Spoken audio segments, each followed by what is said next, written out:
Bonsoir à tous, nous sommes ravis de vous voir aussi nombreux ce soir. Je suis Aurélie Rousseau, je suis la présidente du West Media Lab. Le West Media Lab, c'est l'association qui est organisatrice du festival. Et je ne sais pas si tous vous connaissez justement le travail que nous menons tout au long de l'année. Alors le West Media Lab, c'est 70 adhérents du monde des médias, de l'enseignement, des indépendants et des collectivités locales. Alors, nous menons des actions de formation, des hackathons, bien évidemment, et puis de la veille. Alors, les formations, je tiens évidemment à remercier nos partenaires de Google pour les ateliers que vous connaissez certainement. Alors, la soirée de ce soir, elle a été rendue possible grâce au partenariat nouvellement monté avec Le Monde et le Festival international du journalisme de Couture-sur-Garonne qui se tient chaque année mi-juillet. Je tiens à remercier Gilles justement et Sonia parce qu'on est très contents de ce nouveau partenariat. Et j'en profite également pour remercier tous les partenaires du festival, dont Audencia qui nous accueille ici et Nantes Métropole. Alors évidemment, merci à vous aussi, intervenants de ce soir. On est extrêmement fiers de vous avoir parmi nous. On aura également Naza Boudjema en visio. Bonjour madame. Et puis, écoutez, sur un sujet qui est absolument incontournable, je pense que ça occupe beaucoup d'entre nous et beaucoup de nos pensées. Donc voilà, je vous laisse en compagnie de ces intervenants de grande qualité. Merci à tous. Merci Aurélie. Merci donc à West Media Lab et à Media Campus de nous accueillir. Donc je me présente, Gilles Van Cotte, je suis directeur délégué du Monde et je suis chargé des relations avec les lecteurs, pour faire le titre complet, et je suis président du Festival international de journalisme dont on parlait tout à l'heure. Alors, donc aujourd'hui, on parle de l'intelligence artificielle, l'IA, chance ou menace pour le journalisme. Alors on voit que c'est un sujet qui intéresse, puisqu'aujourd'hui, j'ai vu que toutes les conférences qui avaient le mot IA dans leur titre ont fait le plein, et celles où il n'y avait pas IA, un tout petit peu moins. Donc visiblement, c'est quelque chose qui attire, et c'est vrai que la question se pose aujourd'hui, est-ce qu'on est à l'aube d'une troisième révolution, l'arrivée d'Internet dans les années 90, l'arrivée des réseaux sociaux dans les années 2000, et aujourd'hui, la généralisation de l'IA, on va dire IA, on va faire court, dans les outils utilisés par les médias. Alors, on voit aussi en ce moment qu'il y a une multiplication des groupes de travail, des commissions, des groupes de réflexion sur le sujet. Donc, certains de nos invités, notamment Bruno et Noza, y participent. Donc, on verra de quoi il s'agit. Donc, c'est vraiment le sujet du moment. Donc, ça tombe très bien qu'on se retrouve aujourd'hui autour. On a eu la présentation tout à l'heure par David Dieudonné du rapport de la London School of Economics et du GRU et du programme Journalism AI sur justement l'utilisation de l'intelligence artificielle dans les médias aujourd'hui, dans le monde, où on a vu que 75% des médias interrogés ont recours déjà aujourd'hui à l'intelligence artificielle. Et on a vu que les attentes sont très fortes dans 4 domaines: vérification d'informations et lutte contre la désinformation, résumé et génération de texte, personnalisation des contenus et usage de chatbots pour des entretiens préliminaires et des retours du public. Donc il y a des choses très concrètes déjà qui sont en attente. Alors je vais vous présenter sans attendre nos 3 invités. Donc à distance, je crois en duplex depuis Lille, si je ne dis pas de bêtises, Noza Boudjema. Alors Noza Boudjema est une chercheuse qui a fait ses débuts dans l'imagerie médicale. Vous voyez, de l'imagerie médicale à l'IA, il y a un lien, visiblement. Elle a été directrice de recherche à l'INRIA, directrice d'un centre de recherche à l'INRIA, fondatrice de l'Institut Data IA et aujourd'hui coprésidente du groupe d'experts de l'OCDE sur l'intelligence artificielle. Elle a également participé à un groupe d'experts équivalent en 2019 qui a abouti à la rédaction d'un rapport qui avait fait pas mal de bruit à l'époque, puisqu'il a contribué notamment à la rédaction de l'IA Act. C'est un texte réglementaire qui est en cours d'application, qui a été voté par Bruxelles. Et aujourd'hui, elle travaille chez Decathlon. Ça peut paraître un peu étrange, mais elle nous dira peut-être pourquoi, comme Digital Trust Officer, donc sur la confiance digitale et la notion de confiance, quelque chose qui lui tient particulièrement à cœur.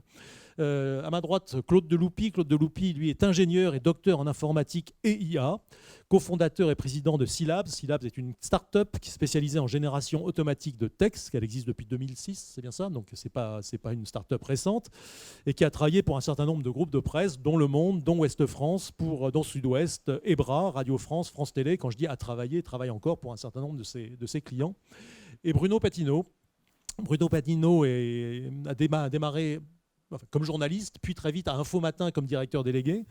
Il a dirigé Le Monde Interactif, donc la filiale Internet du Monde de 2003 à 2008. Puis il a été également à cette époque président de Télérama, qui est un titre du groupe Le Monde.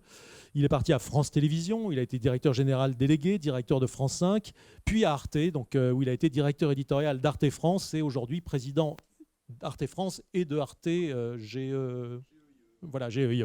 Merci, le groupe Arte. Et il est l'auteur d'un certain nombre d'ouvrages, dont l'année dernière, un livre qui a un très beau titre, Tempête dans le bocal, la nouvelle civilisation du poisson rouge. Et je viens d'apprendre à l'instant que la semaine prochaine sort un nouveau livre, dont Submersion, c'est ça, voilà, dont je viens de découvrir, qui s'appelle Submersion, qui tourne autour toujours de nos thématiques. Donc, merci à vous trois d'être là pour échanger. Donc, il y aura évidemment un temps d'échange avec le public, avec vous. Au moins un quart d'heure, on essaiera de garder un peu de place. Si jamais vous voulez intervenir à un moment pendant les échanges, levez le doigt, c'est pas interdit. Voilà, pour revenir sur un point ou avoir un éclaircissement.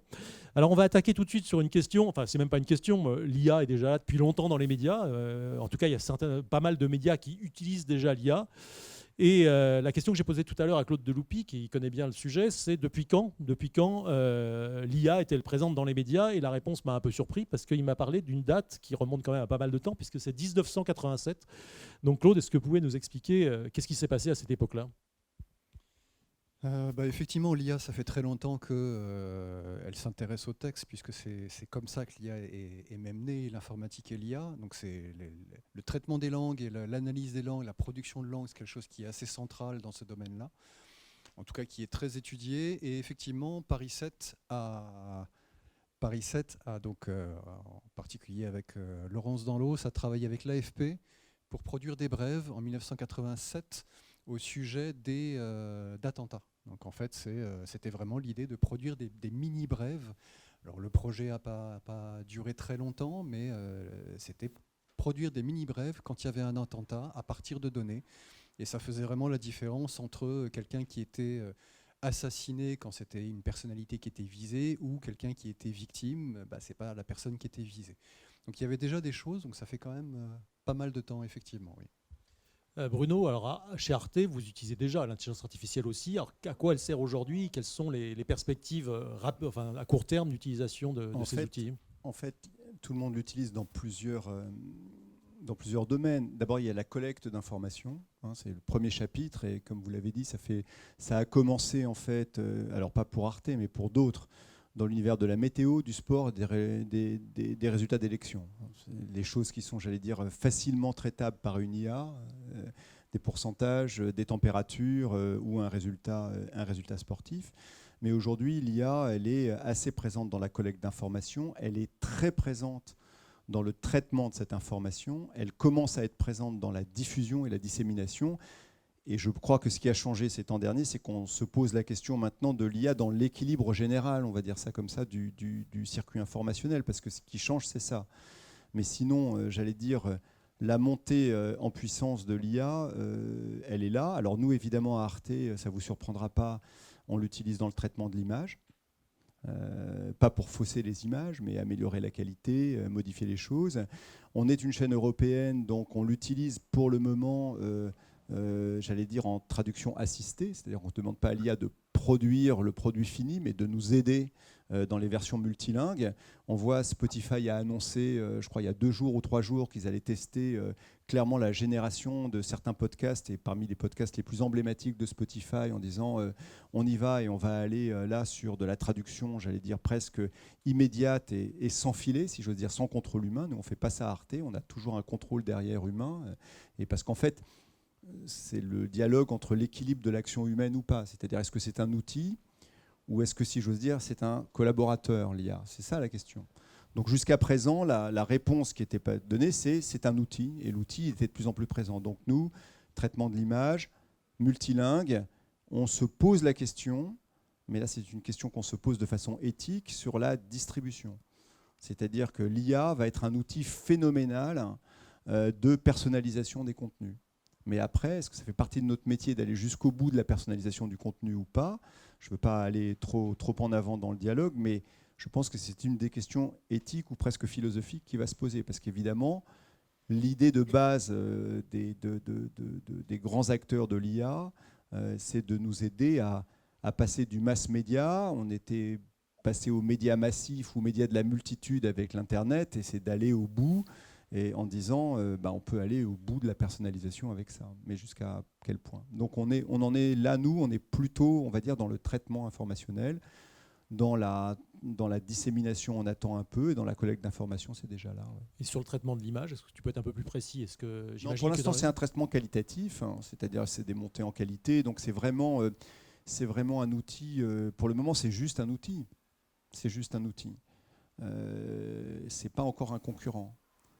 Mais comme je le disais, je crois que l'arrivée de ChatGPT, ça marque le symbole non pas d'une nouveauté technologique, parce que les large language models, c'est là depuis longtemps, les réseaux neuronaux, c'est là depuis un certain temps, et même la mécanique des IA, j'allais dire, c'est des progressions autorégressives. Hein, ça, vous savez tous comment ça fonctionne, c'est-à-dire ça comment devine le mot qui va venir derrière. Tout ça est présent depuis un certain temps.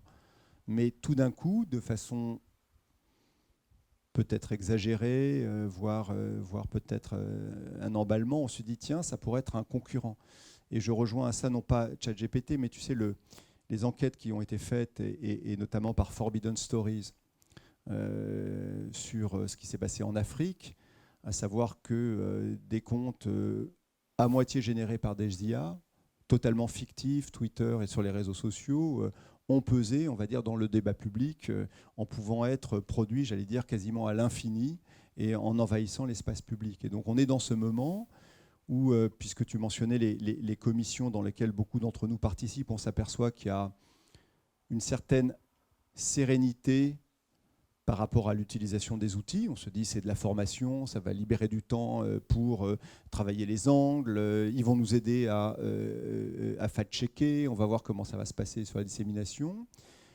Il y a une interrogation forte, me semble-t-il, sur, j'allais dire, l'équité entre les différentes rédactions, sur cette capacité à utiliser l'IA. Et puis, à mon avis, il y a une forte, peut-être une inquiétude, ou en tout cas, énormément de questions qui se posent sur la modification de l'espace public informationnel. Alors, puisque tu parles effectivement des commissions que j'évoquais tout à l'heure, par exemple, Bruno Patino appartient au groupe de travail du ministère de la Culture sur le journalisme à l'heure de l'IA. C'est bien ça? Non, c'est la culture et l'information à l'heure de l'IA, en fait. Bon, c'est pas le bon, alors. Non, c'est pas le bon. Mais également à la commission internationale lancée par Reporters sans frontières pour une charte de l'IA dans les médias. Ça, c'est vrai, ça? Oui, non, mais tout est vrai. En fait, si tu regardes, et puis je ne veux pas monopoliser la parole, parce que, mais ces commissions, très rapidement, elles se penchent, parce qu'il y a la commission à laquelle je n'appartiens pas, du World Association of Newspapers, qui a fait une commission extrêmement intéressante. Et en gros, elles disent quoi? Elles cherchent sur quoi? C'est d'abord, comment on arrive à être sûr qu'on a des outils fiables. Donc, est-ce que ça passe par un dialogue avec ceux qui font les outils? Est-ce que ça passe par une capacité à évaluer les outils? Est-ce que ça passe par même, il y a cette idée, cette capacité à faire nos propres outils? Donc, fiable, ça veut dire les données sur lesquelles les outils travaillent sont fiables, la façon dont ils sont faits, on connaît les biais ou pas, il y a une transparence, etc. Donc ça, c'est le premier chantier, la fiabilité des outils qu'on va tous utiliser à la fois pour j'allais dire, la collecte d'informations, le traitement, la dissémination, etc. La deuxième question, c'est est-ce que, et qui, à mon avis, est importante, et ici, il faut le savoir, est-ce que les médias d'information décident d'avoir entre eux une approche collaborative ou pas? Collaborative à la fois dans les prises de position qu'ils prennent par rapport aux géants de la tech, par rapport aux accords économiques éventuels qu'ils peuvent avoir, par rapport au développement d'outils qu'ils peuvent avoir, et même par rapport, on va aller jusqu'au bout, au partage de données open source qu'on peut imaginer. Il y a ce projet à un moment qui existe dans une autre commission de dire pourquoi finalement les médias d'information certifiés ne mettraient pas en commun leurs données éditoriales pour que une IA générative puisse travailler sur une donnée fiable de qualité. Et la troisième question étant évidemment, comment à un moment donné on se positionne par rapport, j'allais dire, à des IA qui seront sans doute produites, fournies par des acteurs malveillants qui voudront fausser l'espace public et faire envahir, provoquer un envahissement de l'espace public par quelque chose qui n'a rien à voir avec de l'information, mais de la désinformation. Donc toutes choses qu'on connaît déjà, mais qui vont s'accélérer avec l'IA. Alors, Noza Boudjema, vous faites partie d'un autre groupe qui vient d'être créé. Vous êtes membre du comité interministériel sur l'IA générative qui a été lancé pas plus tard que le 19 septembre, donc il y a quelques jours, par Elisabeth Borne, par la Première ministre. Donc voilà, aussi un autre groupe qui s'est constitué. Donc on voit que ça fleurit. Et alors, je voulais que vous nous racontiez la collaboration que vous avez eue avec TF1 et avec l'Institut national de l'audiovisuel, l'INA, très concrètement, sur des missions sur lesquelles l'IA a eu un rôle tout à fait positif en l'occurrence. Très bien, merci beaucoup. Et je vous remercie pour cette invitation. Et encore une fois, désolée de ne pas être en présentiel avec vous. Alors effectivement, l'IA... Comme vous le dites, je suis totalement d'accord, ça n'a pas démarré hier, enfin pas aujourd'hui en tout cas, mais depuis quelques années. Et là, c'est des travaux que j'ai effectués quand j'étais encore directrice de recherche à INRIA. Donc on a travaillé dans un premier projet collaboratif public-privé avec TF1 sur justement les sujets rétrospectifs par rapport à une personnalité donnée, par exemple. Comment être capable de retrouver des vidéos très anciennes alors que la personne n'est pas encore connue et donc n'est pas annotée. C'est-à-dire être capable de retrouver de l'information des vidéos en l'absence d'annotation textuelle de documentaliste. Ça veut dire quoi? Ça veut dire être capable de construire des signatures d'images. Donc en fait, ça passe par la reconnaissance visuelle, peut-être visage, de contexte, etc., construire des signatures. Et à partir de là, être capable de faire la recherche, non pas par le nom, parce qu'il n'existe pas, il n'est pas annoté, mais retrouver cette personne et remonter le temps, en fait, et être capable finalement de retrouver, par exemple, la première apparition de José Bové quand il n'était pas connu par personne, l'apparition d'un tel, je ne sais pas quelle année, et c'est comme ça que ça facilite aussi énormément, justement, de réutilisation de fonds vidéo et de contenu audiovisuel, alors qu'en manque d'annotation. Ça, c'est connu de manière générale pour les chaînes parce que ce qui est annoté, c'est ce qui est connu aujourd'hui, au jour de, je dirais, dans l'année de l'acquisition, mais il y a 5 ans, et puis même dans 5 ans, les usages aussi changent. Donc, en fait, il faut être capable d'avoir des méthodes et des approches qui s'adaptent à l'évolution des usages et accompagnent les... Donc, en fait, cette IA-là de reconnaissance visuelle et de vision par ordinateur, qui est une des composantes de l'IA, en fait, c'est plus une aide à la personne qui construit le sujet pour l'efficacité, au final, de son travail, pour être capable de retrouver ce qui est impossible de faire à cette époque. Donc, c'est plus de l'assistance et de l'augmentation, en fait, des capacités humaines qu'autre chose, et c'était super positif, et je dirais même, c'était même surprenant, en fait, pour quelqu'un qui prépare un sujet, d'être capable de retrouver des choses auxquelles il n'avait pas accès auparavant. Donc ça, c'était vraiment une belle expérience. Aussi avec l'INA, on a vraiment beaucoup travaillé, on a eu beaucoup de collaborations de recherche, et parmi celles les plus emblématiques, c'était la recherche de copies vidéo. C'est-à-dire que les archives de l'INA sont réutilisées par les différentes chaînes. Parfois, quand il y a de la post-production, en fait, quand il y a des effets, des combinaisons entre une vieille vidéo et une vidéo plus récente, donc il y a des effets de composition et de post-production, et bien parfois, certaines chaînes oublient de déclarer ce contenu à l'INA et oublient de payer des droits d'auteur, en fait, et des droits tout court de préservation de de ce patrimoine. Et avec nos études et nos travaux, en fait, ils ont pu estimer à 30% en fait le contenu de leurs archives réutilisées mais non déclarées, et forcément le manque à gagner, en fait, par rapport à cette utilisation. Et là encore, c'est aussi à travers donc des signatures visuelles qui arrivent à identifier une partie de la vidéo, parce c'est toujours toute la vidéo qui est utilisée, parce que ça, c'est plus facile à identifier à la main et de manière manuelle, mais sur des quantités énormes, parce que là, la valeur ajoutée, c'est avoir des moteurs de recherche, en fait, d'information et recherche de duplicata exact, même si c'est une partie de l'image, une partie de la vidéo. Et ça, pour automatiser ce genre de choses, c'est là encore une fois, c'est extrêmement efficace et très utile. Et d'ailleurs, la collaboration de recherche s'est transformée davantage. Enfin, l'INA a recruté beaucoup de mes anciens thésards qui, eux, maintenant sont à l'œuvre à l'INA et j'en suis très satisfaite. Hein. Donc, ça montre aussi que c'est depuis que, comme tu l'as bien dit, Gilles, c'est l'IA est là depuis longtemps dans les médias, en fait. Maintenant, c'est vrai que cette IA générative, aujourd'hui, et aussi, comme l'a dit Bruno, ce n'est pas une révolution technologique, hein, parce que les premiers papiers datent de 2014 sur les réseaux de neurones adversariaux, enfin les GAN. Il y a un jalon important qui est en 2017 avec l'avènement de ce qu'on appelle les transformers. Et surtout, 2022, novembre 2022, c'est ChatGPT. Alors, ChatGPT, encore une fois, au final, je dirais l'effet waouh, il vient d'un. En fait, c'est une rupture. Oui, c'est une rupture d'usage. C'est pas une rupture technologique. En fait, c'est la première fois que le grand public en fait découvre. Enfin, tout le monde, ça a été exposé aux sachants, enfin à ceux qui connaissent l'IA, ceux qui connaissent pas l'IA. Au grand public, tout court.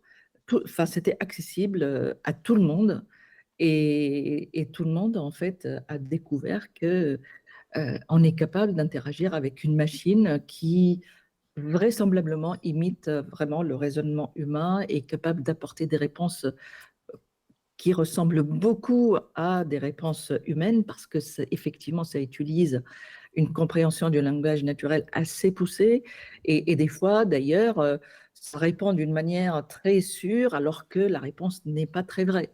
Donc, c'est aussi la manière de l'avoir fait, en fait, en termes d'interaction humain-machine et la manière parce que les réponses de ChatGPT sont très affirmatives et assez, enfin, c'est fait d'une certaine façon, alors que on sait très bien ce phénomène d'hallucination, c'est-à-dire que, enfin, comme son nom l'indique, générative, en général, ça génère en fait une information manquante, une information qui n'existe pas, parfois en interpolant une réalité ou en devinant ou en faisant une prédiction qui est, dans certaines situations, vraisemblablement vraie.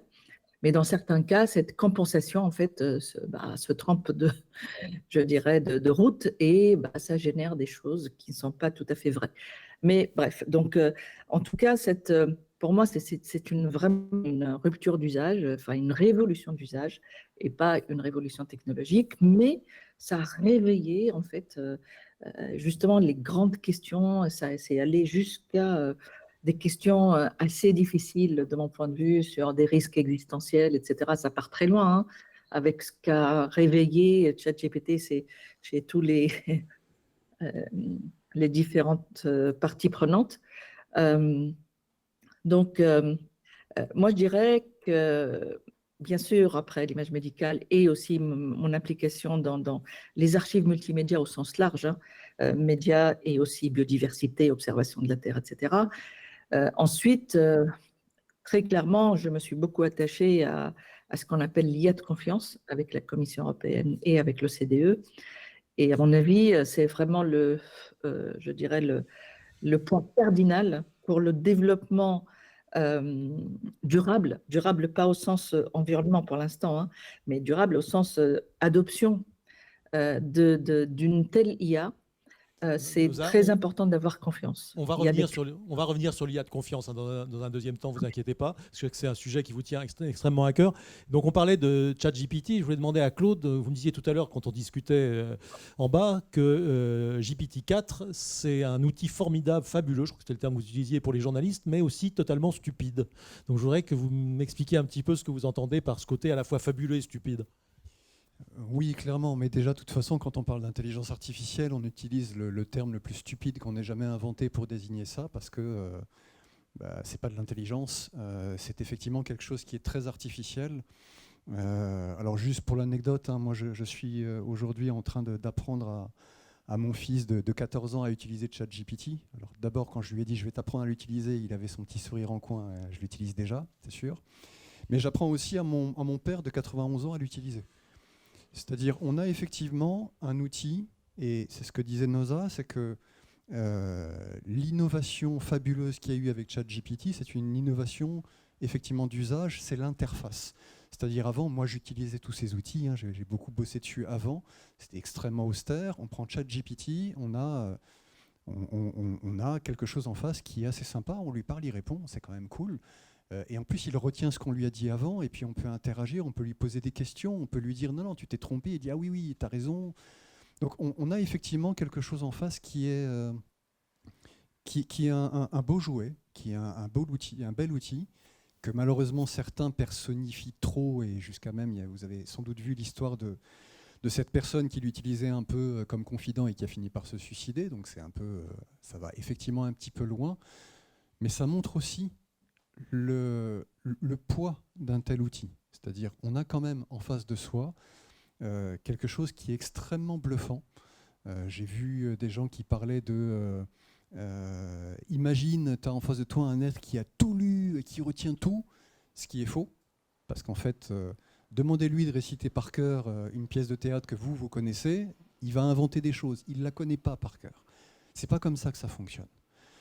Donc il y a un côté où effectivement beaucoup de gens se disent, et on voit beaucoup dans ce qui est dit, c'est un outil, wow, c'est génial, et puis ça nous écrase, et il est même plus intelligent que nous, et il fait des choses. Oui, c'est fabuleux, c'est extraordinaire ce qu'on peut faire avec. Je pourrais vous dire après comment moi je l'utilise quotidiennement pour plein de choses. Mais d'un autre côté, oui, c'est quelque chose de stupide. Alors là, on va aussi souvent dans le côté inverse. Effectivement, Noza a bien parlé de toutes ces hallucinations, le fait qu'il invente parce qu'il a été programmé à faire plaisir. Il a été programmé pour écrire quelque chose qui tienne la route. Il n'a pas été programmé, il n'a pas été entraîné, pardon, pour donner la vérité, pour donner quelque chose de juste. Ça n'a rien à voir avec sa fonction. Sa fonction, c'est parler, entre guillemets, écrire. Mais après, effectivement, je vois souvent beaucoup sur Twitter, mais même ailleurs, des gens qui disent « Non mais de toute façon, ces outils-là, la seule chose qu'ils fassent, c'est prévoir le mot suivant. » Oui, c'est un peu vrai. C'est comme ça qu'ils apprennent à écrire. C'est apprendre le mot suivant, c'est trouver le mot suivant le plus probable. Ok, mais pour faire tout ça, derrière, il y a énormément de choses qui se passent. Et c'est pas pour rien qu'on a du deep learning, c'est-à-dire qu'on a 96 couches de neurones pour GPT-3, avec dedans énormément de neurones qui communiquent entre eux. Tout ça, c'est pas juste pour faire du vent, c'est pas juste. C'est vraiment pour accumuler de la connaissance, pour trouver le meilleur mot derrière. Et le meilleur mot derrière se fait en prenant en compte tout ce qui a été dit avant, en prenant en compte ce qu'a dit la personne en face que lui a écrit, tout ce qui a été entraîné. Et en fait, moi, j'ai fait beaucoup d'expériences. Alors, ces outils-là, c'est des boîtes noires. On ne sait pas ce qu'il y a dedans. On va parler après, justement, de la problématique de la confiance. On ne sait pas ce qu'il y a derrière. Et moi, quand je teste ces outils-là, je ne peux pas m'empêcher de penser que ces outils sont capables de créer des concepts. Il y a derrière un niveau dans toutes ces connexions neuronales artificielles, il est capable de concevoir certains éléments. Ce n'est pas simplement une suite de lettres, ce n'est pas simplement ce qu'ils appellent des tokens. Il y a des regroupements qui sont faits, il y a des analyses qui sont faites. Et finalement, ouais, il n'est pas si bête que ça quand même, parce qu'il y a vraiment de la conceptualisation, à mon avis, derrière, qui lui permet de construire des choses qui sont cohérentes. Mais après, il faut l'utiliser avec beaucoup de précautions. Alors on voit que l'IA est un vrai enjeu pour les médias et pour les éditeurs de presse que nous sommes et pour les journalistes. Et Bruno, lors de la discussion qu'on a eue de façon préliminaire, tu me disais que ce qui t'inquiétait, c'est que est-ce que l'info est elle-même un enjeu pour les acteurs de l'IA ? Est-ce que c'est un enjeu vraiment à la fois du point de vue éthique et économique ? En réalité, non. Je sais que tout le monde ne sera pas d'accord dans cette salle, mais Mais là, qu'est-ce que c'est qu'une information? On se l'est tous, c'est quelque chose qui est vérifié, émis de façon indépendante, ou les Américains diraient de désintéressé, et sur lequel qui engage notre responsabilité. Hein. Donc c'est ça. À aucun moment ça ne rentre, et c'est pas une accusation qu'on fait, ça ne rentre dans la logique, j'allais dire, soit de l'économie de l'attention d'une part, des grandes plateformes sociales, soit ça peut rentrer dans la logique à un moment donné d'un moteur de recherche, mais pour une IA, non. Et d'ailleurs, tu l'as très bien dit, c'est pas le problème de ChatGPT d'avoir un rapport avec la réalité. Je crois que quand on parle du journalisme et de l'IA, après avoir vu effectivement toutes les capacités, encore une fois, moi je rejoins ce qui a été dit par tout le monde, hein, on le vit, c'est-à-dire que nous, pour Arte, l'enjeu de pouvoir dire à un moment donné, au lieu d'être disponible en 6 langues, on va être disponible dans toutes les langues de l'Union européenne, sans pour autant faire flamber la banque, si j'ose dire, on n'a pas, c'est évidemment un enjeu extraordinaire. Et je ne parle que de ça, mais la palette est large. Néanmoins, je pense que moi je remarque que depuis plusieurs années, sans l'avoir voulu, ce qui se passe quand même, c'est que l'information est un message parmi d'autres. C'est ça qui est la grande modification, si j'ose dire, de notre écosystème informationnel au moment, et notamment avec l'arrivée des réseaux sociaux, que je diabolise jamais. Hein. C'est juste de dire, jusqu'à présent, vous aviez un endroit par type de message. Et donc, pour s'informer, on allait dans des endroits particuliers, pour discuter entre amis dans d'autres endroits particuliers, pour avoir un discours de savoir dans d'autres endroits particuliers. Donc, tout ça, bon, un réseau social, une plateforme, ça mélange tous les types de messages. Tous. Informations, blagues, messages amicaux, des informations s'il le faut, tout. Et on l'a bien vu à un moment ou un autre, les modèles économiques des uns et des autres n'ont pas tendance à favoriser, on va dire, l'information. Mais j'y reviens pas. Ce qu'on voit arriver avec les IA génératives, c'est que dans la production même de messages, on pourra utiliser peut-être des IA pour produire de l'info, et on utilisera les mêmes IA pour produire d'autres types de messages qui ne seront pas de l'info. Et on ne peut pas demander à l'instrument à un moment donné de faire la différence entre l'un et l'autre. Et donc je pense qu'une des questions majeures qui se pose au journalisme, et je reviens sur ce qui a été dit ici, c'est qu'une IA, là où c'est fantastique et fabuleux, et c'est vrai que vous l'avez très bien dit, tout d'un coup, on a été dans le fantasme de l'imitation. Ça imite énormément bien les choses. Hein, les IA, on a envoyé au chanteur Nick Cave une de ses chansons faites par ChatGPT 4. Il était furieux, il a dit c'est de la merde, mais en même temps, pour toute personne qui aime Nick Cave, ça ressemblait étonnamment à une chanson de Nick Cave. Bon. Et donc ça, c'est amusant, sauf pour Nick Cave. Mais pour nous autres, c'est amusant. On peut se dire vertigineux, où est la création? Mais pour l'information, on est déjà entouré de messages qui imitent l'information sans être distingués. Qu'est-ce que ça veut dire? Et donc, je pense que, si tu veux, en réalité, moi, je n'ai jamais cru, et ce n'est pas une accusation, qu'on pouvait... C'est pas à la technologie on peut utiliser la technologie pour voir ce qui est une information, pas une information ou autre, mais ce n'est pas l'utilisation d'un instrument qui détermine la nature d'un message. C'est juste ça que je voulais dire. Donc il y a sans doute de l'IA qui pourra générer de l'information, mais la même IA pourra générer n'importe quoi. Donc qu'est-ce qu'on fait?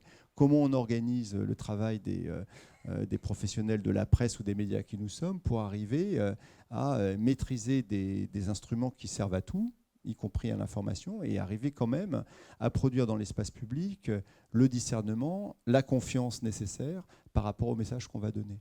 Et donc, juste, moi, je crois que on parlait de confiance, on nous a parlé de confiance avec, pour moi, c'est le cœur, on s'en était parlé avant.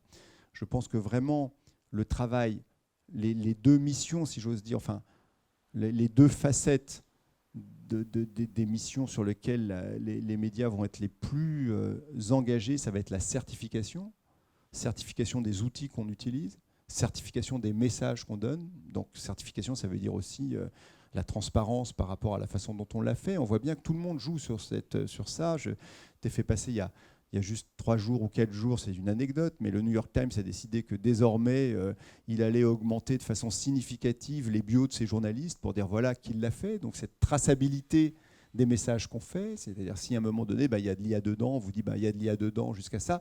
Et la deuxième chose qui vient avec, c'est l'engagement de notre responsabilité. C'est-à-dire que je crois paradoxalement que ça accroît la responsabilité. C'est-à-dire que là où l'enjeu est extrêmement fort, collectif et pour chaque média, c'est que finalement on est responsable des outils qu'on utilise. Et que donc si à un moment on veut maintenir ce lien de confiance avec le public, les lecteurs, les auditeurs, les internautes, les téléspectateurs, il faut qu'on puisse être en mesure non seulement de certifier le message qu'on envoie, mais de certifier l'outil qu'on utilise et donc de certifier les données sur lesquelles l'outil a fonctionné. Or, comme l'a très bien dit mon voisin, pour le moment, c'est des boîtes noires. Et je pense que là, il y a un enjeu. Alors la transition est toute faite pour revenir vers Noza Boudjema.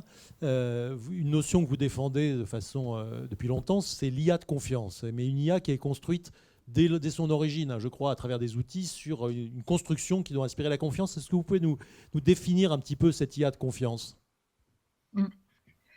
Oui, je pense effectivement essentiel aujourd'hui, et c'est aussi mon engagement dans l'industrie, parce qu'à un moment donné, on peut parler des principes de l'IA de confiance, mais le plus important, c'est l'implémentation opérationnelle auprès des développeurs des services numériques d'une IA de confiance. Alors, qu'est-ce que c'est l'IA de confiance? Eh bien, il y a un certain nombre de propriétés, telles que l'interprétabilité, telles que la transparence, telles que la robustesse et la répétabilité, telles que ce qu'on appelle le contrôle humain et justement comment préserver le libre arbitre de l'humain, et puis une responsabilité bien sûr vis-à-vis de la planète. Donc en fait, il y a une palette de responsabilités et il faudrait que les développeurs des services IA en fait vérifient un certain nombre de choses et soient conformes. Enfin, c'est un peu le sens de la réglementation à venir. Et elle est certes européenne, mais aux États-Unis, c'est en train d'être mis en place, c'est en train d'être discuté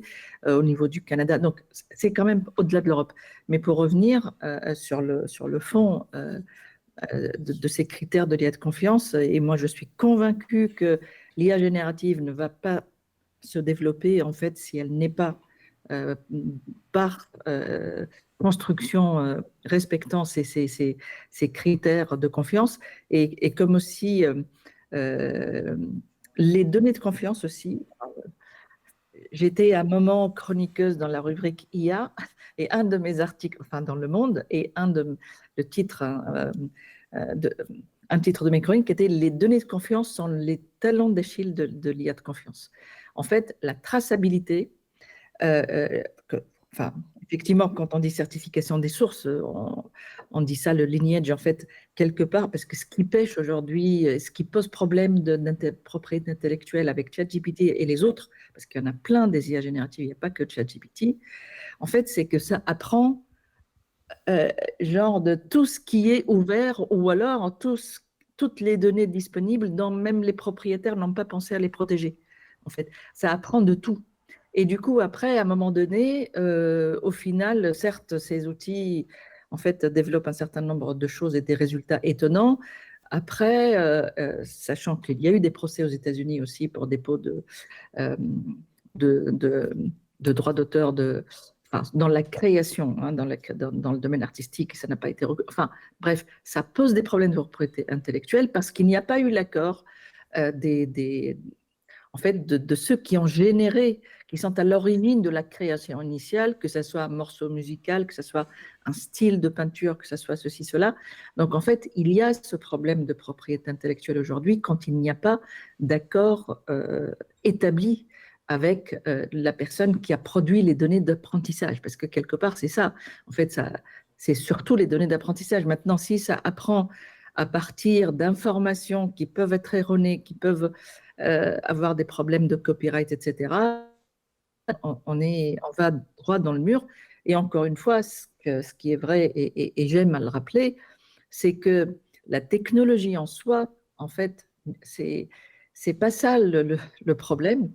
Tout comme, souvent d'ailleurs, c'est comparé avec le nucléaire. Le nucléaire en soi, il peut être utile pour la santé, pour l'énergie, pour plein de choses. C'est ce qu'en fait l'humain, parce que quand il en fait des pour détruire des civilisations, des personnes et des villes, là c'est pas bien. Donc, pareil pour la reconnaissance de visage, en fait, selon la Commission européenne, les hauts risques et ce qu'on devrait interdire, c'est justement la reconnaissance faciale. En fait, ça dépend on dit la finalité.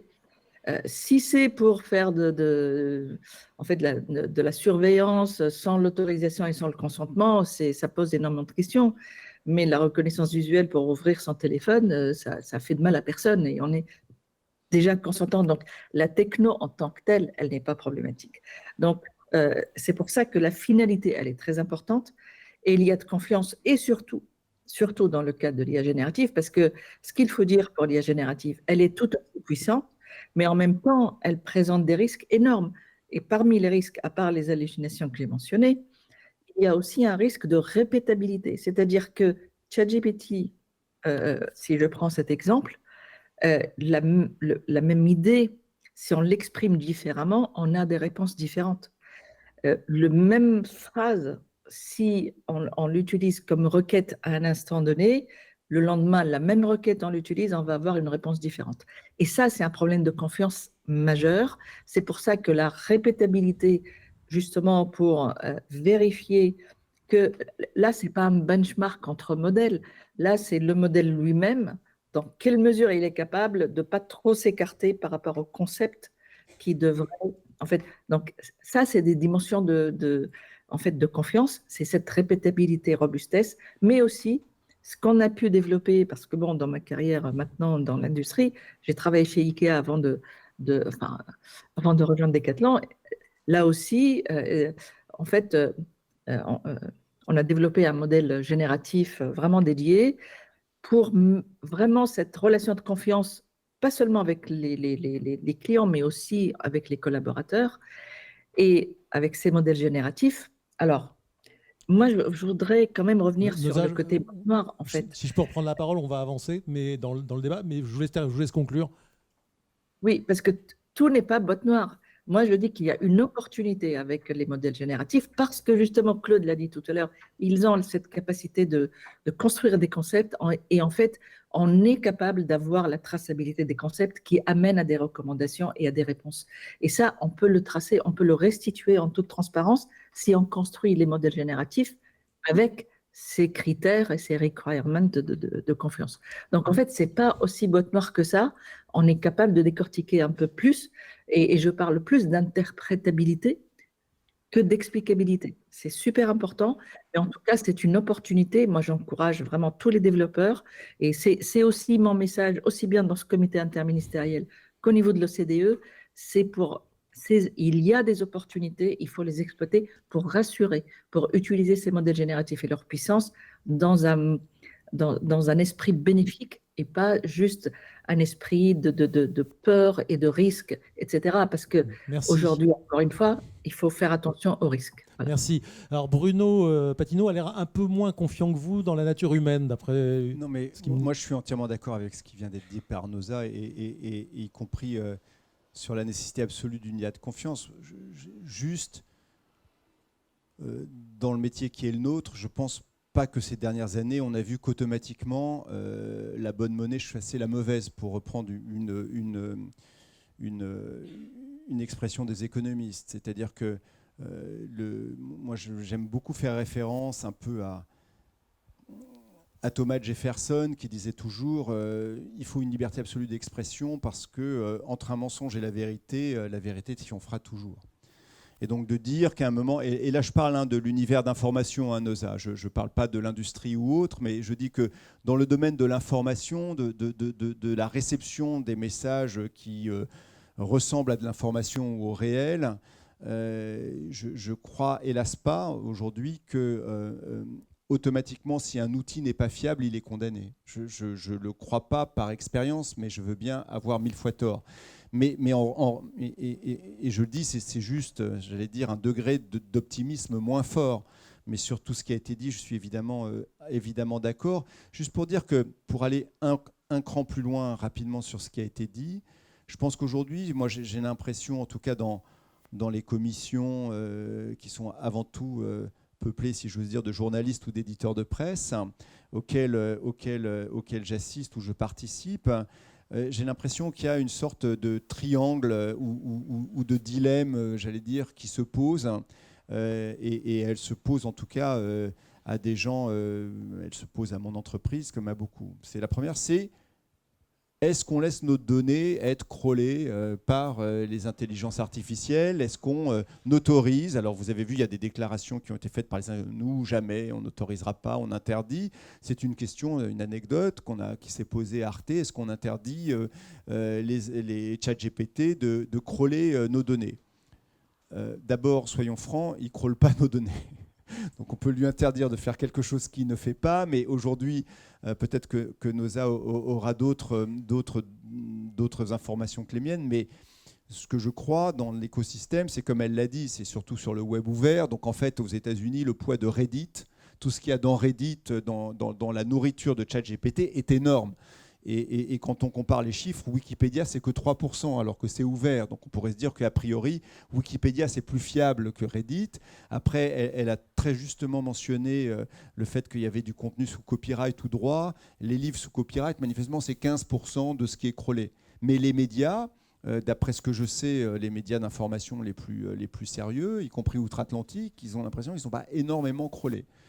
Donc, mais mettons ça à part, on se dit, première question, est-ce qu'on laisse nos données être crawlées ou est-ce qu'il faut un accord, effectivement, parce que nos données sont à nous, et est-ce qu'il faut un accord de rémunération aussi, puisqu'après tout, peut-être que là, il ne faut pas louper le virage qui a été pris de façon un peu... et j'en étais, hein, donc peut-être qu'on n'a pas été assez attentif au moment des virages de moteurs de recherche ou autres, même si je salue nos amis de Google ici, évidemment. Crawler, tout le monde sait ce que c'est ou il faut une petite explication? Oui, pardon, c'est-à-dire est-ce qu'on laisse ChatGPT regarder nos données, nos contenus, et puis nourrir ça? Deuxième question qu'on se pose, et qui est à mon avis concomitante, c'est mais quand même, on a une responsabilité vis-à-vis de l'espace public. Donc si on veut que ces contenus soient générateurs de confiance, eh bien, il faut qu'ils puissent crawler des données de confiance fiables, certifiées, qui peuvent être des données journalistiques. Donc on a un intérêt pour l'espace public et pour notre métier à ce qu'ils se nourrissent plutôt de nous que de Reddit. Donc on est déjà, me semble-t-il, en tant que professionnel, dans ce dilemme-là. Si je rajoute le troisième point de dire est-ce que je rentre en compétition avec mes collègues sur la qualité de mes données et que je décide que moi, allez, je vais prendre des collègues nord-américains, le New York Times, j'isole mes données avec des accords spécifiques et que le Washington Post sont d'autres, ou est-ce qu'on se met en commun? Moi, je pense qu'on est tous, on va devoir répondre à ces questions. Et la crainte, et pardon, je finis là, la crainte que je sens venir chez beaucoup de professionnels, c'est de dire attention à ne pas jouer solo. C'est tout ce que je voulais dire. Claude. Ouais, malheureusement, je ne suis pas très optimiste non plus sur l'utilisation des IA génératives par la suite. Et je pense qu'on voit bien, on en parlait avant avec Gilles, hein, quand un NewsGuard recense, je ne sais plus combien ils sont, plus de 100 maintenant, je pense, sites web qui se sont développés, soi-disant médias d'information, et qui ne sont en fait alimentés que par du ChatGPT. Et sachant aussi que s'ils les ont détectés, c'est parce que ces sites sont suffisamment stupides pour recopier également les instructions de ChatGPT. Donc c'est comme ça qu'ils les détectent. Vous pouvez multiplier par 10 ou par 20 parce que tout le monde n'est pas aussi stupide. Donc de toute façon, il y a une explosion du nombre de sites soi-disant d'informations qui vont être produits à partir de ça. C'est tellement simple. L'autre point aussi, alors j'avais 3 points. Celui-ci, le deuxième point, c'est que j'ai beaucoup aimé tout ce qu'a dit Noza sur la partie confiance, parce que historiquement à Scilabs, nos clients sont venus nous voir en nous disant on a besoin d'un outil qui génère des contenus qu'on puisse publier sans relire. Donc moi, je viens du monde du machine learning. J'aurais adoré faire ça avec des réseaux de neurones ou autres, mais non. Quand on me dit je veux quelque chose qui soit fiable à 100%, traçable, je puisse avoir totalement confiance, je ne le relis même pas et je sais qu'il n'y aura pas de problème, on n'a pas eu le choix, on a fait un développement avec des outils à base de règles, ce qui fait que derrière, effectivement, on a un outil où tout est traçable, où on peut dire, oui, c'est contractuellement écrit, ce qu'on vous produit, vous pouvez le publier sans relecture, il n'y aura pas d'erreur, à partir du moment où la donnée est juste, et la donnée, c'est vous qui la validez. Donc c'est pour ça qu'on a pu aussi travailler avec des médias, parce que quand vous allez donner les résultats des élections, vous ne pouvez pas vous permettre d'avoir un système qui va... alors je l'ai vu, hein, on a un concurrent qui j'habite la ville de Charenton, et qui à Charenton a donné comme résultat que la liste qui arrivait en tête aux élections régionales, c'était Corsica, je ne sais pas quoi, une liste corse. Donc voilà, c'est pas mal, c'est resté en ligne longtemps, hein. J'ai prévenu le média, ils l'ont enlevé. Donc effectivement, voilà, pour bosser avec les médias, on a l'obligation d'avoir ce type de choses. Après, encore une fois, moi j'utilise aussi, et nous, à Scilabs, on utilise aussi des outils à base de Large Language Model, hein, donc ces modèles utilisés par les ChatGPT, parce que ça permet de faire d'autres choses. Mais là, si on veut être sûr, il faut relire. Et le troisième point... relire par un humain. Relire par un humain, absolument. Alors, on peut faire relire par la machine aussi, hein. Mais bon, il vaut mieux faire relire par un humain. Le troisième point, c'est qu'en fait, il y a une implication qui est aussi très importante pour les médias par rapport à ces outils, c'est qu'on voit maintenant qu'on voit arriver ces outils-là dans les moteurs de recherche, directement. Vous allez sur Bing, vous allez sur Google, etc. Vous posez une question, vous pouvez demander au moteur de vous donner une réponse avec ces outils de génération. Ce qui fait que vous n'avez même plus besoin d'aller lire les liens. Vous avez la réponse qui est écrite directement dans le moteur de recherche. Premier problème, c'est que est-ce que les gens vont cliquer? Parce que l'argent, c'est quand même des médias, c'est quand même quand les gens cliquent. S'ils ont la réponse et que les gens ne cliquent pas, l'argent ne revient pas. Deuxième problème, ça bouleverse totalement la façon dont les médias construisaient leur audience sur le web. Il y a une audience qui est une audience de fidélité, mais il y a une audience qui est une audience de référencement dans les moteurs de recherche, ce qu'on appelle le SEO. Sauf que là, actuellement, le SEO, on le fait comment? On le fait en disant, venez chez moi, venez chez moi, venez chez moi, ma page, elle est là, et on essaie de faire en sorte que la page soit la plus pertinente possible, avec les mots-clés, avec les liens, etc. Là, en fait, on a un système qui va donner une réponse directement. Que vont faire tous les gens qui veulent mettre en avant des produits, qui veulent mettre en avant une idée?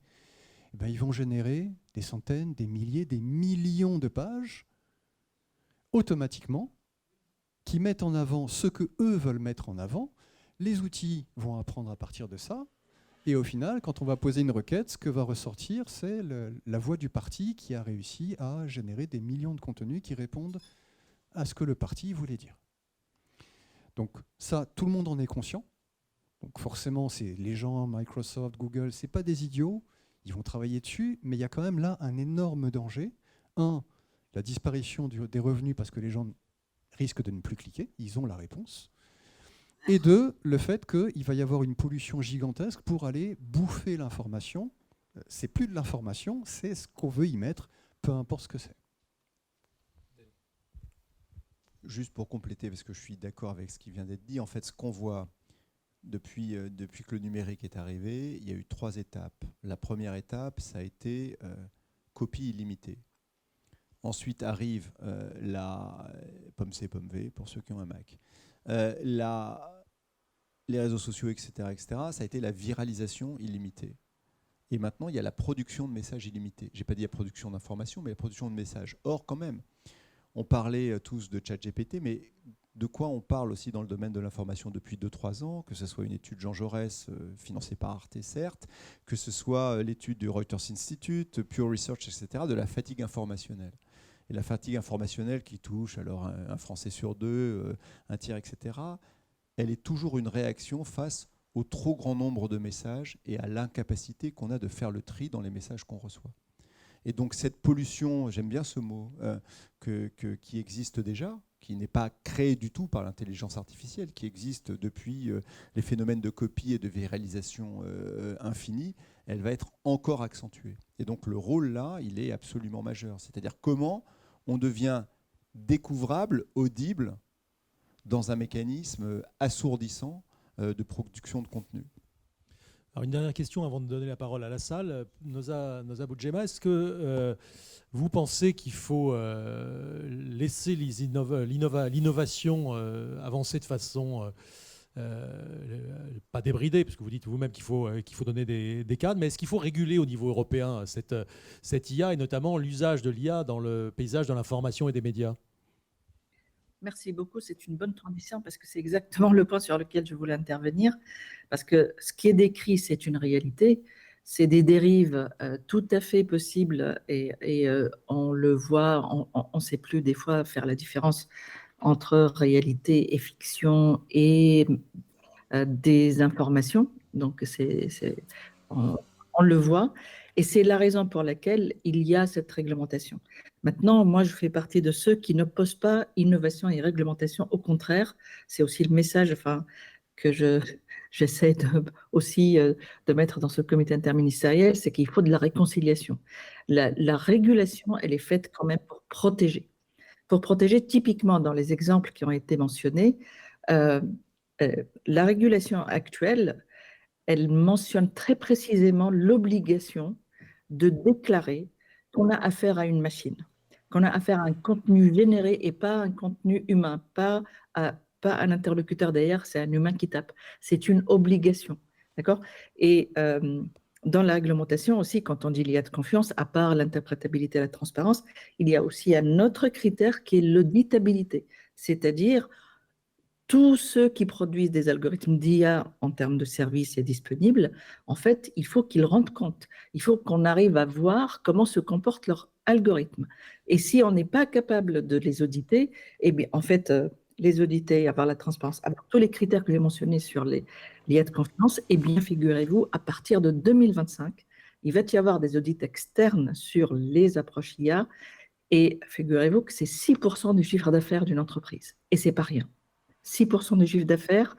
Et c'est pour ça que les très grandes entreprises, en fait, tiquent un peu et s'opposent à la réglementation parce qu'ils savent que ça va être effectivement, ça ne freine pas l'innovation, mais ça freine l'innovation qui fait n'importe quoi, en fait. On n'a pas le droit de faire n'importe quoi. C'est oui au progrès, mais pas n'importe quel progrès. Et c'est pour ça que cette réglementation, en fait, elle a une vision du progrès socio-économique qu'on veut avec ces modèles génératifs. Claude.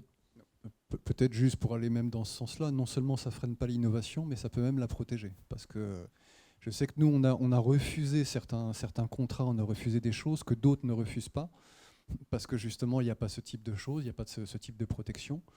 Et on les refuse pour des raisons éthiques, que tout le monde ne fait pas la même chose. S'il y avait une loi, au moins... voilà, certains ne s'enrichiraient pas alors que nous, on doit laisser passer l'argent. Et je précise que ça fait longtemps que je milite aussi. J'aurais adoré pouvoir imposer à mes clients de dire ce contenu a été généré par une machine. Parce que j'estime qu'il faut le faire. Dans les médias, quasiment tous le font. En dehors des médias, personne ne le fait. Jamais. Eh bien, merci. À vous la parole. Alors, une première question là-bas. Il y en aura une deuxième là. Là-bas. Ah, pardon.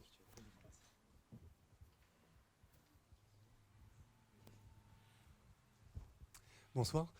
Je m'interroge sur notre capacité collective à faire face à cette explosion exponentielle de la puissance des IA, parce qu'on a vu ces 6 derniers mois, même si ce n'est pas nouveau, il y a eu des annonces toutes les semaines avec des puissances de calcul qui ont cessé d'être plus grandes. Comment on peut conceptuellement même s'imaginer sur ce que ça va devenir et comment essayer évidemment de le réguler, mais comment... Voilà, là on a vu ChatGPT 4 qui fait de l'analyse maintenant d'images, etc., la conversation directe. Voilà, ça c'est vraiment une question. On a l'impression qu'on est débordé et beaucoup de chercheurs en IA se disent eux-mêmes débordés par les annonces qui se multiplient. Peut-être. Alors Noza pourra peut-être répondre plus, mais c'est vrai que oui, on est tous un peu débordés par la vitesse à laquelle ça se fait. Moi, tous les jours, je découvre un nouveau truc et je veux tester, je veux voir ce que c'est, et donc c'est assez fabuleux. Mettez-vous à la place des thésards. Ok. C'est l'horreur. Pour les thésards en ce moment, c'est une horreur absolue. En fait, quand vous commencez une thèse sur un sujet et au bout d'un an, vous dites, mais de toute façon, j'arriverai jamais à faire mieux, ouais, c'est un peu compliqué. Oui, oui, oui, oui. En fait, c'est terrible. Enfin, la transformation, je dirais, du paysage. Aujourd'hui, l'innovation la plus pointue se passe dans l'industrie, il faut le dire. Et effectivement, je confirme, ne serait-ce que hier, l'annonce de Mistral avec leur modèle qui est le plus puissant aujourd'hui au monde, parce qu'en fait, Mistral, c'est une boîte française, enfin une start-up, et les fondateurs sont des développeurs de Llama, le modèle de Meta, et le CEO vient de DeepMind. Bref, en tout cas, c'est des jeunes très talentueux qui ont beaucoup d'expérience dans les modèles génératifs. Et bah, en fait, hier, c'est encore une couche. C'est une course, en fait. C'est une course. Donc, c'est vrai que euh, c'est d'autant de raisons pour vraiment. Enfin, moi, je ne veux pas freiner ça. Honnêtement, je dis seulement avec plus de puissance vient plus de responsabilité et donc plus de contraintes et plus de contrôle. Pour moi, il faut libérer l'innovation parce qu'il faut voir vraiment. Moi, j'ai connu les exemples extrêmement positifs quand j'étais encore à INRIA, pour vous dire que ça ne date pas juste de ChatGPT, mais les méthodes génératives pour les malades du cancer qui ont permis à quelqu'un qui a perdu la voix parce qu'il avait le cancer du larynx et que avec les modèles génératifs qui ont appris de sa voix antérieure enregistrée et que cette personne arrive à rediscuter, à avoir le lien social avec sa famille et ses amis, etc. Enfin, je veux dire, il ne faut pas sous-estimer aussi les bénéfices. Et il y en a, et il y en a. Donc c'est pour ça que en soi, il faut laisser cette innovation avancer, mais néanmoins, les garde-fous sont nécessaires. Les garde-fous qui peuvent gêner ceux qui veulent avoir la course à tout prix, mais moi j'y tiens, voilà, c'est tout. En tout cas, il faut vraiment s'attacher à l'auditabilité, l'interprétabilité, la transparence, la traçabilité des données des algorithmes. Quand c'est fait dans les règles de l'art, il n'y a pas de raison d'avoir peur. Merci. Il y avait un monsieur au deuxième rang là. Alors non, d'abord une question là derrière, d'accord, ça arrive. Bonjour à monsieur, tous. Vous avez beaucoup parlé de la création de contenu rédactionnel. Alors moi je travaille dans un média vidéo et j'aurais voulu peut-être plus m'adresser à Bruno, savoir si les IA de création de contenu de forme aussi, donc typiquement Midjourney, etc., et notamment la création de contenu vidéo, est-ce que c'est une menace aussi pour Arte? Est-ce que vous commencez déjà à créer des vidéos grâce aux intelligences artificielles? Je ne parle pas juste de vous aider à monter, quoi. Non, mais ça arrive d'ailleurs, c'est déjà testé. Ça a été testé à de multiples reprises. Je crois que c'est YouTube, mais nos amis de Google sont là, qui testent ça aussi dans un endroit. J'ai vu arriver ça en Corée aussi. Donc bien sûr, de la même façon que le son, la vidéo, tout arrive. Hein. Moi, je crois encore une fois qu'on va avoir, quand je dis il y a une production illimitée, je pense qu'on y arrive. C'est-à-dire qu'il n'y a pas, il y a plus de limite humaine, j'allais dire, à la production d'images, de sons, d'écrits, etc. Après, je dis pas je n'ai pas rajouté dessus de qualité fiable, etc. Mais oui, bien sûr que ça arrive. Donc, est-ce que c'est une menace? En tout cas, notre environnement change, évidemment. Donc, on va être au milieu de ça. Ce que je crois juste quand même dans tout ça, c'est que là où j'ai tendance à être de temps en temps aussi moins optimiste, y compris sur le fait, et encore une fois, moi je suis vraiment un partisan acharné de l'IA de confiance, mais je nous connais aussi. Quand je dis nous, c'est humain. C'est-à-dire que je sais qu'on ne va pas forcément vers le plus fiable, que ça ne nous dérange pas forcément d'avoir quelque chose de totalement fictif. Je pense que la frontière, malgré tout, entre la réalité tangible et la fiction, effectivement, elle est floutée en permanence. Mais la création d'images, bien sûr. La création de son, on y est presque. Ça va arriver. Dans le domaine musical, c'est déjà là. La création d'images, on sait qu'on a affaire à ça. Moi, je crois, si vous voulez, si vous me demandez l'obsession qui est la mienne comme dirigeant d'Arte, mais c'est un journaliste qui s'appelle Jeff Jarvis qui avait dit ça déjà il y a 10 ans, avant tout ça, en disant Il faut qu'on arrête dans l'univers numérique d'être tous obsédés par le fait de produire. Il faut vraiment maintenant, l'important c'est toujours de produire, mais c'est qu'est-ce qu'on produit, qu'est-ce qu'on fait, quel écosystème on produit, d'abord pour être découvrable, pour être de confiance et pour faciliter le choix. Moi je crois vraiment à ça, parce que effectivement les images, le torrent d'images, mais de toute façon, d'ores et déjà, enfin je veux dire, nous on est très présents sur YouTube, on est ravis d'être présents sur YouTube, mais il y avait David qui était là tout à l'heure. Sur YouTube, si mes chiffres sont corrects, il faut 30 000 ans à chaque individu pour regarder toutes les nouveautés annuelles sur YouTube. Donc d'ores et déjà, on est noyé. Donc ça va être encore, ça veut dire, ça ne va pas s'arranger. Mais est-ce que nous, on produira des images fictives? On va voir, parce qu'on fait de la fiction. Est-ce qu'on produira des images fictives dans le domaine de l'information? Jamais. Et est-ce qu'on illustrera, mais je pense que c'est la même chose au monde, est-ce qu'on illustrera un jour une information avec une image fictive, quand bien même on dirait que c'est une image fictive? Non. Ça, c'est une décision qu'on a prise. Puisqu'on parle, j'ai précisé effectivement qu'au monde, on est en train d'adapter notre charte d'éthique et de déontologie, effectivement, avec l'idée qu'on ne produira jamais d'images ou de textes ex nihilo avec l'intelligence artificielle. Alors, il y a quand même une exception, mais elle n'est pas nouvelle. Donc, mais par exemple, vous savez que souvent, dans les papiers d'astronomie, il y a ce qu'on appelle des vues d'artistes, parce que c'est des éléments célestes qu'on ne peut pas photographier. Donc là, il est toujours écrit vue d'artiste. Donc ça, c'est un exemple. Alors, ce n'est pas de l'intelligence artificielle, c'était des vues d'artistes, mais l'intelligence artificielle est tout à fait en mesure de reconstituer. Donc là, effectivement, ça fera partie des petites exceptions très particulières, mais toujours mentionnées d'utilisation d'images virtuelles. Monsieur au deuxième rang.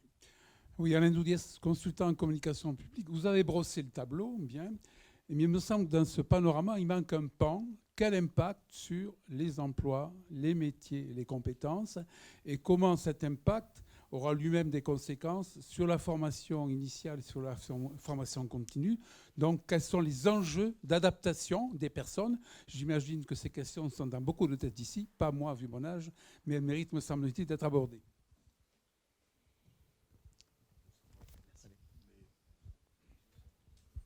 Alors, d'abord, il y a un enjeu de formation, mais je pense que dans le rapport de la London School of Economics, alors j'étais pas à la présentation, mais j'ai lu le rapport, donc il y a un gros, j'imagine que ça a été évoqué, il y a un gros chapitre sur la nécessité de former, un gros chapitre aussi sur le fait de dire attention, il y a les rédactions qui vont être capables d'embaucher ou de former des gens aux IA et celles qui ne le seront pas.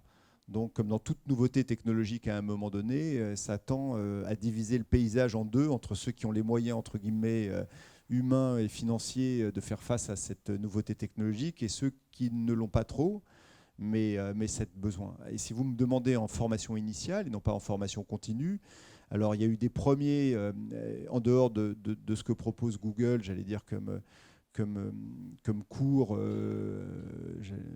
en formation initiale ou continue. Vous avez le Night Center qui a commencé, toutes les écoles de journalisme. Moi, je travaille à l'école de journalisme de Sciences Po, je suis prof là-bas.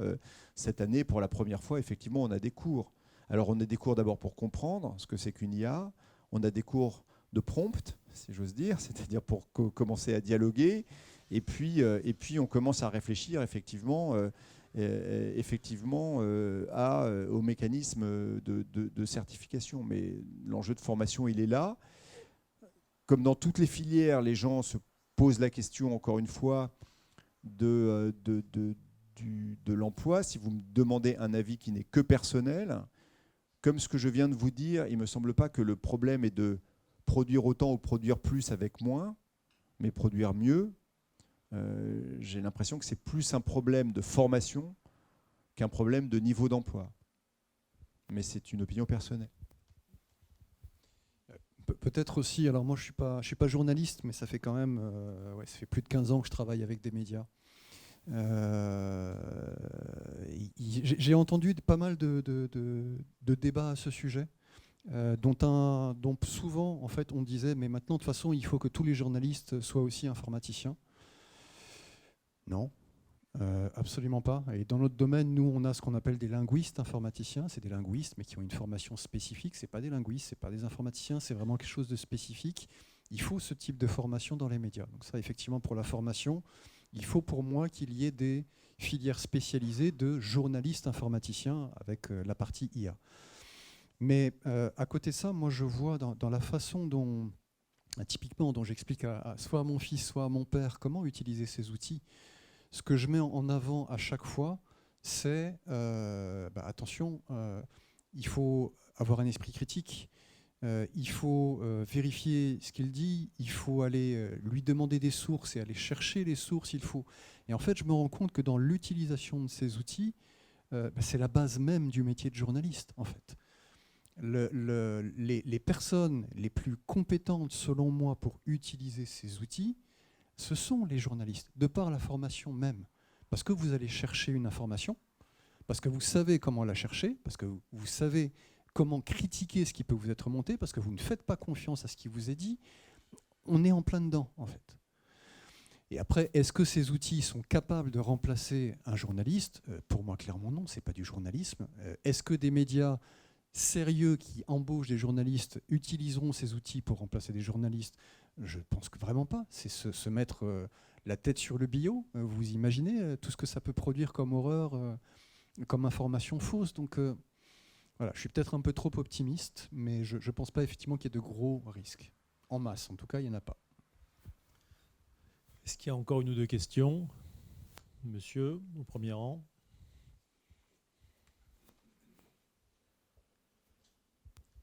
Oui, d'abord, j'ai beaucoup aimé la conclusion de Noza Boudjema sur le fait que la régulation n'est pas l'ennemi de l'innovation. Au contraire. Je dirais, non seulement elle n'est pas l'ennemi, mais elle lui apporte une valeur ajoutée. Et je pense à ça en entendant les débats de ces derniers jours, parce que le projet de DIA Act, c'est une petite précision par rapport à l'introduction, il n'est pas en application et il n'est pas voté. Il est en cours de discussion et dans les jours qui viennent, on est dans la dernière ligne droite très importante. Et si on veut que la régulation reste, j'allais dire, la sœur de l'innovation, il faut absolument que dans cet acte soient maintenues les dispositions proposées par le Parlement européen auxquelles vous avez fait allusion et qui précisément portent sur la transparence, la transparence, le suivi, etc. Enfin, il faut que ces dispositions qui portent sur le droit d'auteur et qui permettront justement d'identifier et non pas de se trouver avec la boîte noire, elles soient maintenues. Et il semble que ça ne soit pas du tout gagné parce que la France et d'autres pays, j'allais dire un peu obsédés par la nécessité de favoriser l'innovation dans la compétition avec les États-Unis, soient prêtes à laisser de côté toute la partie régulation en disant on traitera ça après, alors que nous semble-t-il, et je reprends vraiment la conclusion de Noza Boudjema, il faut que ça reste en même temps. Parce que si on le traite après, je crains fort que ça soit trop tard et qu'on ne le traite jamais vraiment. Noza, vous voulez compléter ? J'imagine que vous êtes d'accord ? Oui, tout à fait, tout à fait. Et si je peux me permettre, ce qui a retardé le vote en fait, de cette réglementation, c'est justement l'IA générative qui est arrivée et chamboulé un peu le planning, parce que ça aurait dû être voté en juillet. Là, ça a été retardé parce qu'il y a eu énormément de discussions. Faut-il une réglementation dédiée et spécifique à l'IA générative ? Faut-il que ça soit dans l'AI Act actuel ? Je vous avoue que moi, j'étais plus favorable à ce que ce soit dans les actes. Il n'y a pas de raison de traiter l'IA générative de manière séparée parce que les critères de confiance sont applicables à une IA entre guillemets normale, tout comme à l'IA générative. Ça ne doit pas faire d'exception. Et donc, c'est cette discussion-là qui a retardé le vote. Effectivement, ça doit se faire justement un peu plus tard. Mais dans tous les cas, il y a une période où la Commission, une sorte de moratoire de l'applicabilité de la loi, quel que soit l'instant de son vote, quand ils vont arriver à conclure sur qu'est-ce qu'on va faire de l'IA générative, d'avoir une applicabilité en 2025 pour laisser le temps aussi aux gens de se préparer, parce que ce n'est pas si évident que ça d'avoir les assessments techniques, les métriques techniques pour évaluer les risques, pour avoir de manière effective l'interprétabilité, de manière effective la transparence, en fait, voilà, d'avoir les couches basses des systèmes d'information, une traçabilité des données. Donc, le gap, il est encore technique pour que la loi soit réellement applicable, et c'est la raison pour laquelle c'est différé jusqu'en 2020. Merci. Alors, je vais prendre une dernière question, mais à une seule condition, c'est que ce soit une dame qui la pose, parce que pour le moment, on n'a eu que des hommes qui ont posé des questions. Allez. Non ? Ah, oui, madame.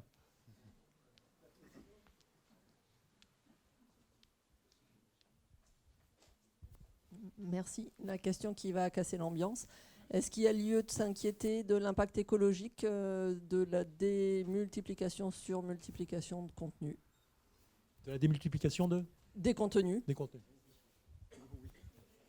Oui, on a parlé de pollution informationnelle, on est en plein dedans, hein. Ça fait longtemps qu'on y est, mais là avec l'IA, ça va être assez catastrophique. Moi, j'aime bien parler en fait d'écosystème informationnel et dire que ce qui est en train de se passer, c'est grosso modo l'équivalent de la catastrophe climatique à laquelle on se prépare là, mais dans l'information. Parce qu'il y a vraiment des choses qui sont...